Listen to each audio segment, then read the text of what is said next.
Well, here we are at the Tropic of Capricorn. This is one of the most important latitudes in the world, and it is absolutely critical in explaining why the Atacama Desert is in this location here. Most of the world's deserts straddle one of two special latitudes. In the southern hemisphere, the Tropic of Capricorn runs through Atacama and Africa's Namib and Kalahari deserts. In the north, the Tropic of Cancer runs right through the vast Sahara.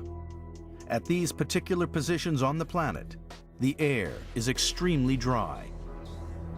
This instrument is called a whirling hygrometer. What this does is to measure the relative humidity of the air.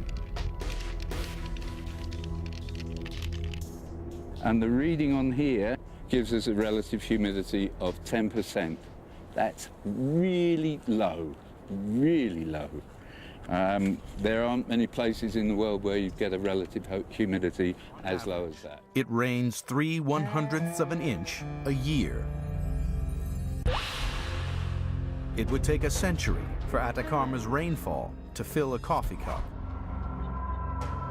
How does this compare with other deserts? Here we have a cylinder, and I'm going to show you the difference between the amount of rainfall per annum here and the amount of rainfall in other deserts. So if I fill this jar up, right up to about there, that is roughly rainfall that you get in the Sahara. Now if I pour most of that away, we get to that level. That represents what we have in the Mojave Desert, 5 inches per annum. If I pour all that away, except for that little drop in the bottom there, and that's the equivalent of what we have here in the heart of the Atacama Desert.